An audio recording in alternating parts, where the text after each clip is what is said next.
All right. Good morning, everybody. Appreciate you being here today.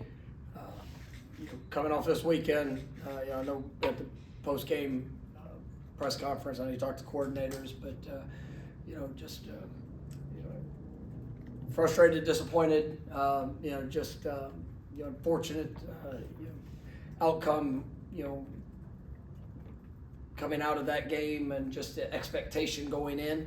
Going back and watching the film, there was plenty of opportunities. We had a lot of missed opportunities in that game. I thought there was defensively. I thought there was hesitation at times. I know we talked about it after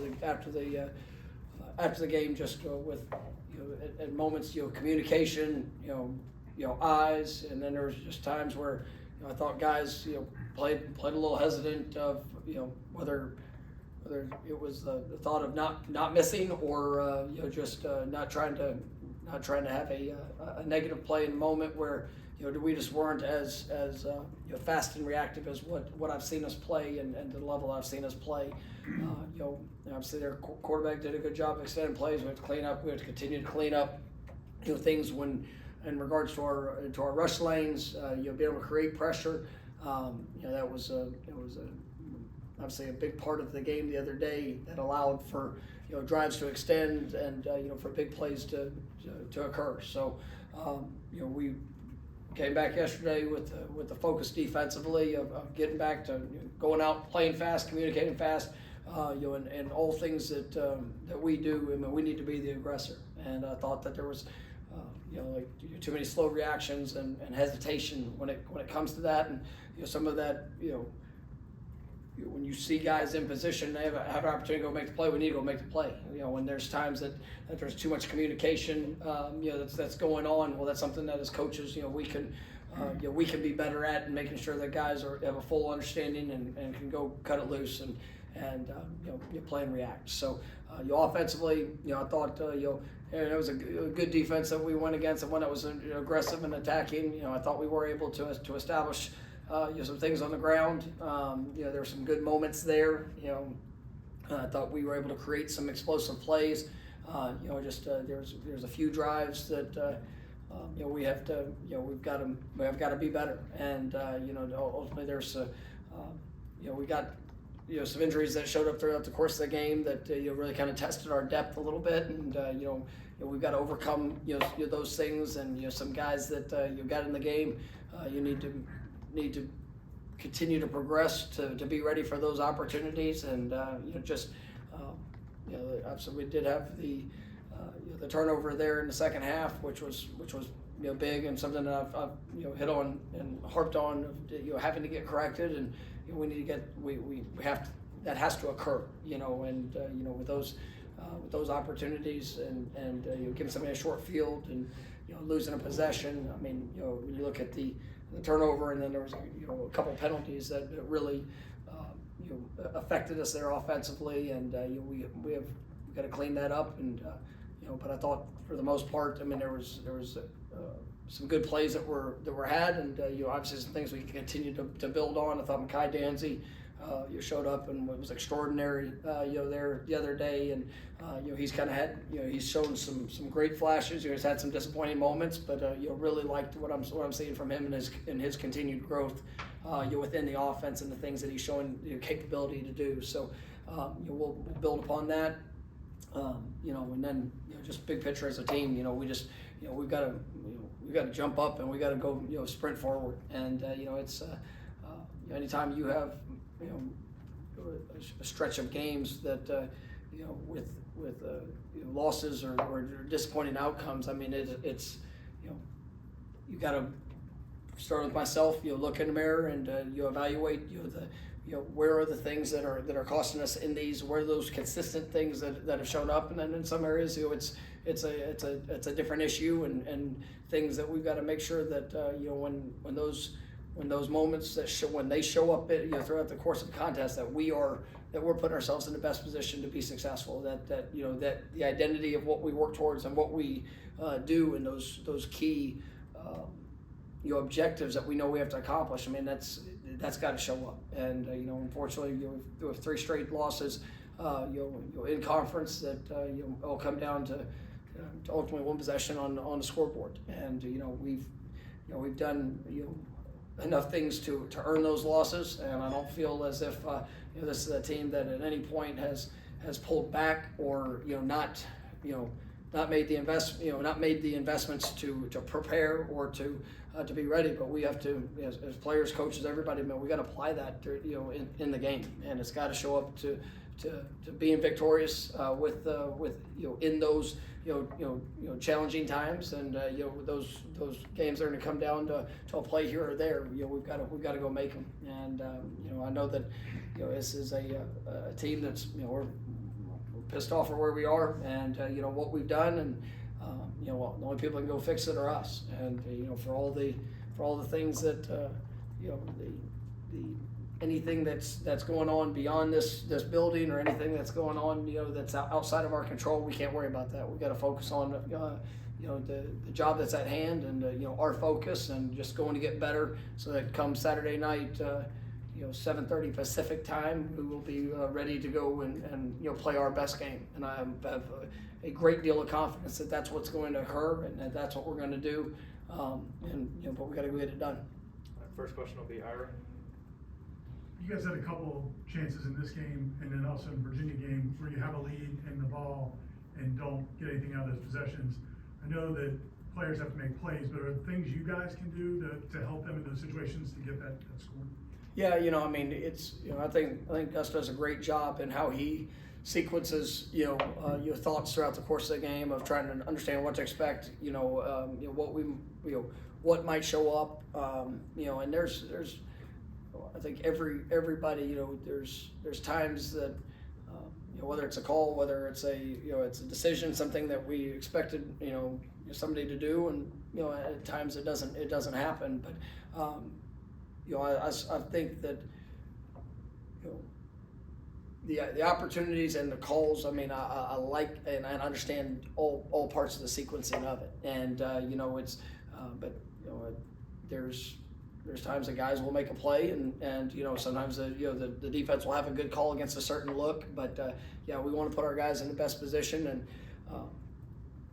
ultimately there's some drives that things don't go exactly like you want, but for us owning the football, for us being able to try to play ahead of the chains, and then obviously being aggressive in our mindset, those things are those are critical, and I think when you look offensively, big picture, I think we've done a really good job of that throughout the course of the year, but in some of these games where it's back and forth, and we've played against a couple of high-scoring offenses, particularly Virginia and Pitt, and when you're in those type of games, every possession does matter, and we got to create the stops defensively. We got to take advantage of possessions offensively, and so yes, there's things that we could continue to build upon, but I think Gus has done a really good job, and I think we've utilized our players, but we have had a couple of those second half possessions that we've come up short, and we've got to continue to improve there.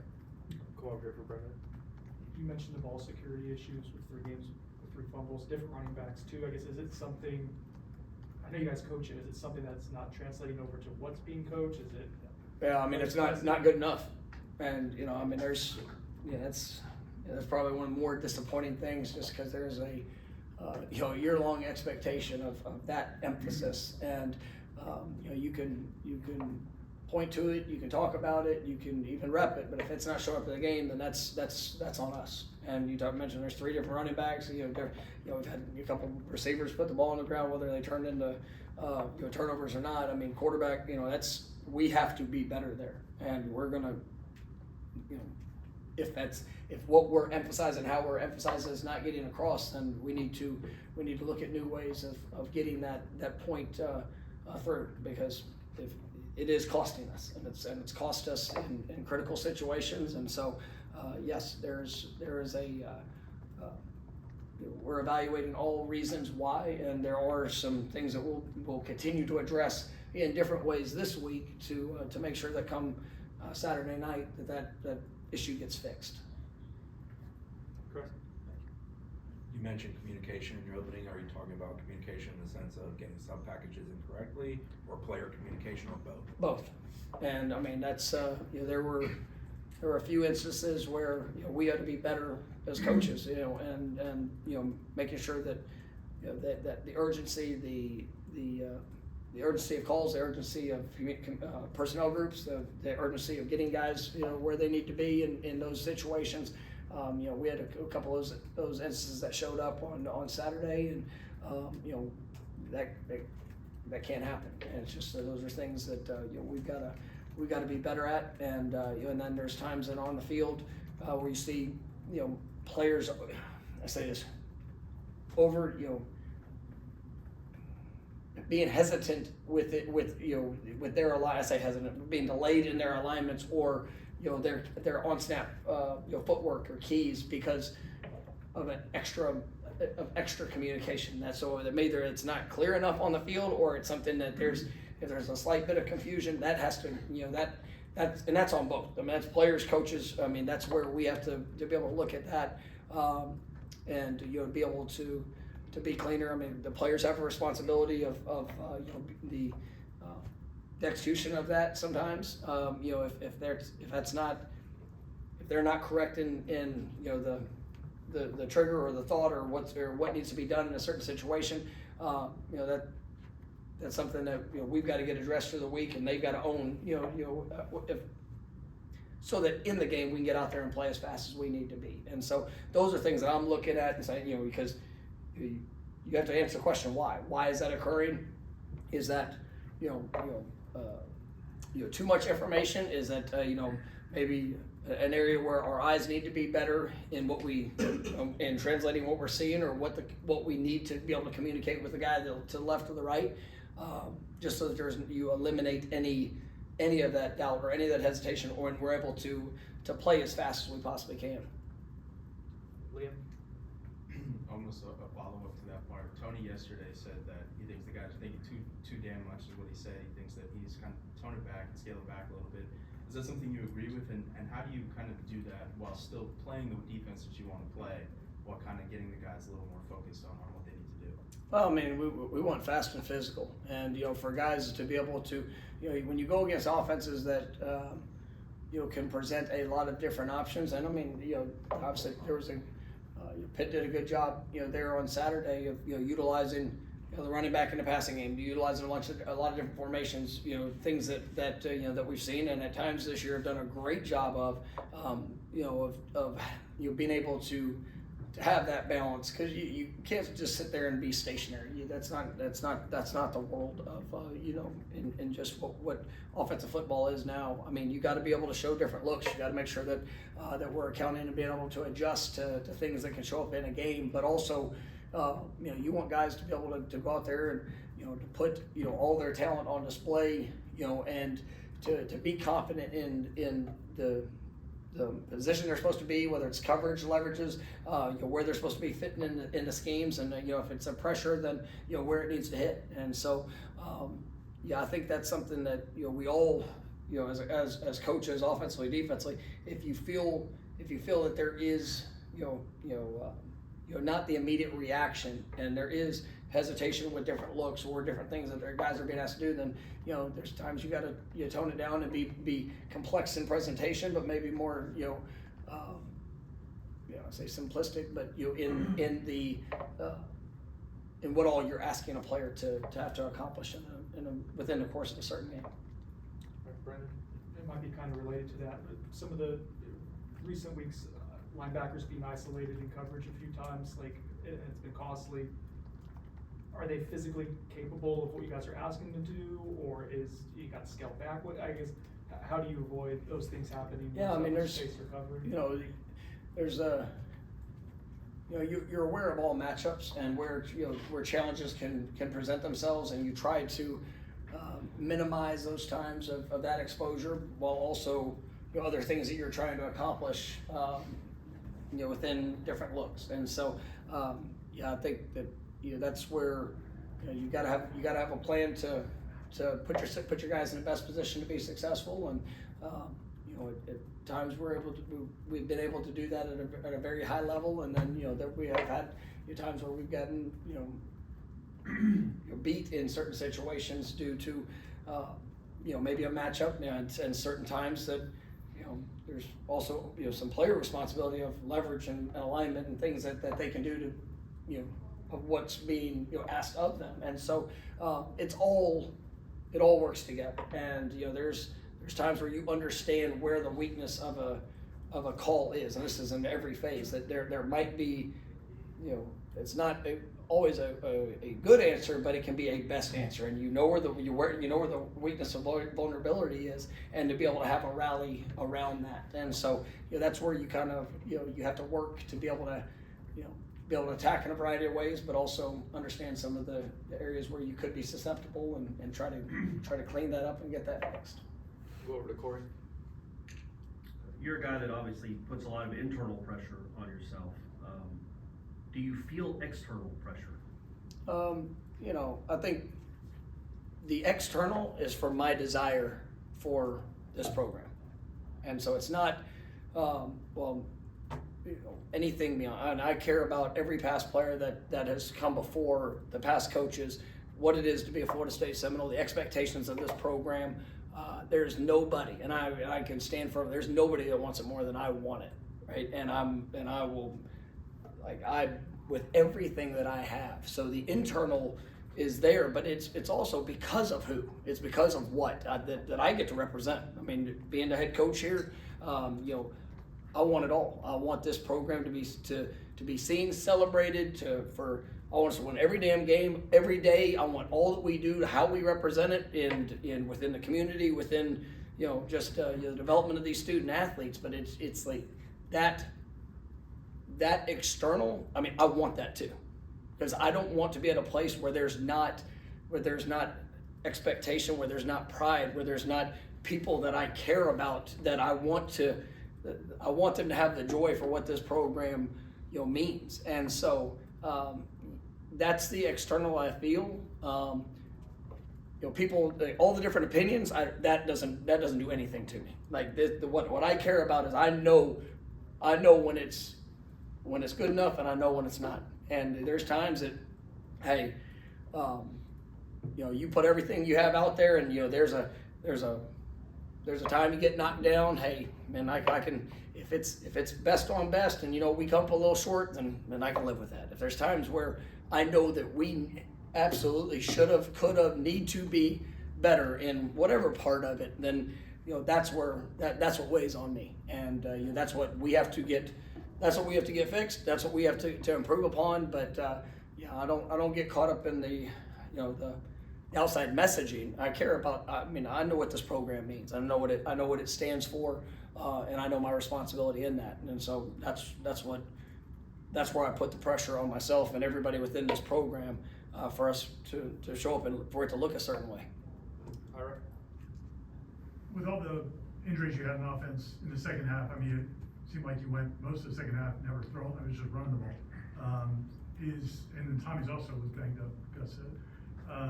What's the prognosis on having some of those guys back more available, and how challenging is it to call an offense when you're that limited?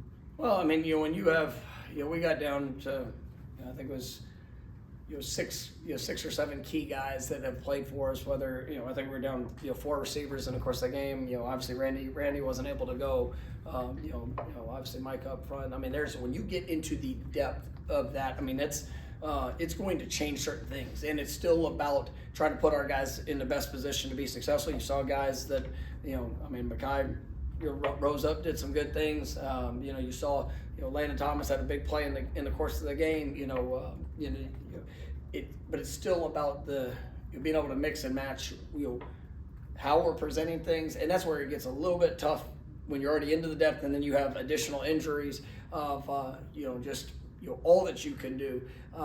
But you know, I thought that was, you know, one of the things coming out of it is that, man, hey, some guys that got opportunities, and they need to take his step. They need to show that they're ready and capable of a bigger load if that's put on them, because I mean it's what we need. And you know, there were some good plays, and we were able to throw the ball, you know, at you know, some certain situations, you know, there on in the second half, but you know, there was also some missed opportunities with whether it was a, you know, communication, a guy knowing what he's supposed to do, or being in the exact right spot of where he's supposed to be, that challenges everything. And I think that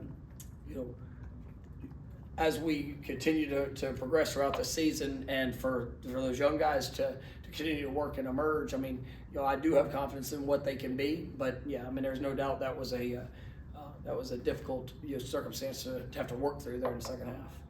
Aslan? After the last game of last season, you said that this was going to be an immediate, quick fix. And through the first month of the season, it seemed like you were prophetic about it. But the last 3 games, state championship, conference championship, national championship, is kind of off the table. Is there enough time in the next 6 weeks to show that this can be a quick, immediate fix? Absolutely. And it starts this week. It starts with this game that's in front of us. And we've lost, the last 3 games, by 1 possession, there on the scoreboard, and I think there's plenty of opportunities for us to be successful. Now, we didn't get the job done, but it comes down to all of us, being able to take the steps necessary to go win. And I'm still, like I said a week ago, I love coaching this team, and that hasn't changed. I see this group of who they are, what they can do. There's going to be good and bad moments, but I've continually watched them fight. I've continually watched them work and pour into each other. But we've got a game on Saturday, and my expectation is for it to be the best game that we played throughout the course of this season. And when you go and do that, I've got a lot of confidence in what we can do. On the road, conference opponent, all those things. But that's what has to show up, and that shows up, and we'll build from there, and we'll be able to go and do all things that I think this team is capable of. I've been in this situation before. It's very similar, track in 22, and you start off. There probably wasn't a whole lot of big expectations for us in that year. I don't know how many big expectations we had in front of us this year coming in, and you had a big win early. Beat LSU for all those things, and started off this season beating Alabama. We went through a stretch there where we had a couple close losses that we had opportunities to win, and this year same. I don't like it. It doesn't make me happy. In any regards, but it's when you play good people, which last 3 opponents are all very capable football teams, and if we don't play the level that we're capable of, you're gonna get beat, and we got beat, and so it's about us fixing it. It's about us getting better. But I believe in the potential of this team. We've shown what we can do. We've got to do that this Saturday, and if we'll do that, then we'll build upon that for the rest of this year, and I know what that can equal to as well. So every person in this building is fighting for that improvement and fighting for the result that we need and that we desire. Peter? Coach, we saw 2 local players who went down there to big game with what's the status of with Deuce Robinson and linebacker Stephon Thompson? So just Stephon will. I'll share it now. He'll be out this week. He's hopeful not going to be too extended amount of period of time, but he will be out this week. Hopefully with the bye week and a little bit of time after that, we'll be able to get him back sooner rather than later. But Deuce, coming off the game, it was unfortunate that he went down. But you do think that there is a good chance this week. We'll see how it progresses. Obviously I'll have the availability update, Thursday night at what time? 11 p.m. Is that what time y'all are going to get that? It's gonna be awesome. But I do feel we'll see how it progresses with Deuce and where that goes. But he was moving around yesterday, and we'll kind of see where how he goes with practice tomorrow and Wednesday to see what his availability will be. Chris? I know you believe in this team, the fight they have, their consistency. So I'm not going to ask if you're worried about quitting. What I am going to ask is, does pressure become too much at some point for them and for you when things are piling up? Pressure does not. I can answer for myself. Hell no, it doesn't. I have been through enough through my days that you know I've seen a lot, and you know there's I love being at a place that there is pressure, and I love being around you know people that you know embrace the opportunity. And I tell guys in recruiting, I tell guys we you know when you're a coach that comes to work here, like if you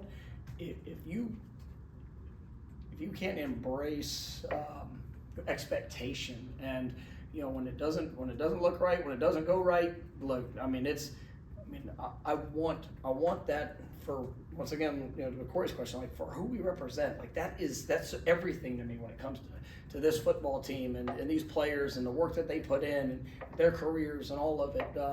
So you know, that's going to be life, and you're going to have tough and challenging situations that show up, and what you do in those moments, how you respond in those situations. I mean, that's going to define you know where your future goes. And you know, I think that we have the right guys in watching them, but you know, also realize that these guys are 18, 22 years old, and you'll see teams.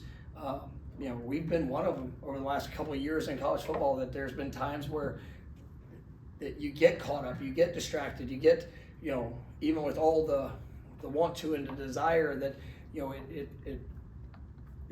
you see guys that hesitate or caught up and try not to mess up, and you know they're not putting you know their best out there because of, you know, the fear of failure or the fear of, you know, being of judgment, and you know with social media and all the things that are out there. I mean, it's not hard to get judged. And you know, sometimes, you know, somebody has to work through how to manage that. And you know, these guys are on a great, they have a great stage and a great platform of what they get to show themselves, you know, with and who they are and their skills and talents. But I mean, you know, that also comes with a lot of responsibility. And you know, for them to, that's, as a coach, you try to help guide them through all experiences. And you know, that's what.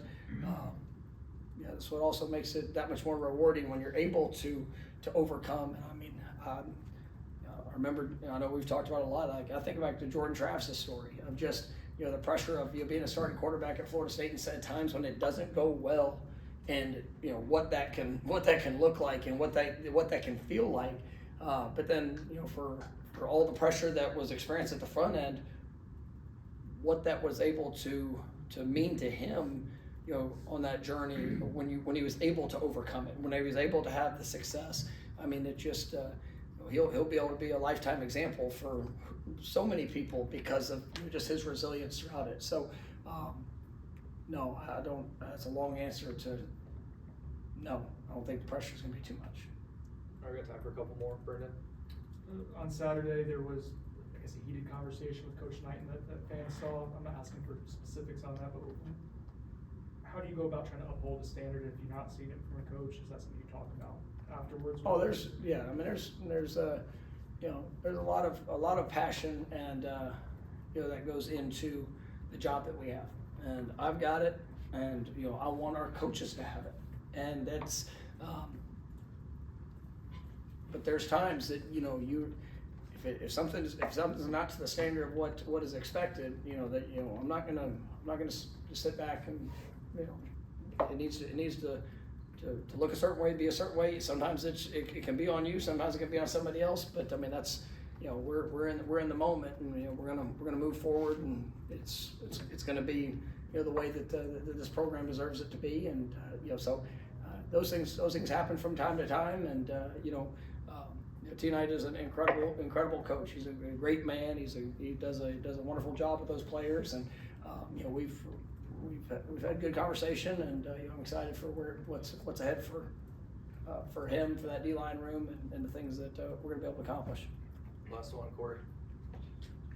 Just pure curiosity, when your team is used to getting up at 6:30 in the morning, I think, East Coast time, and practicing at 8, for a game that's now going to be at 10:30 their time.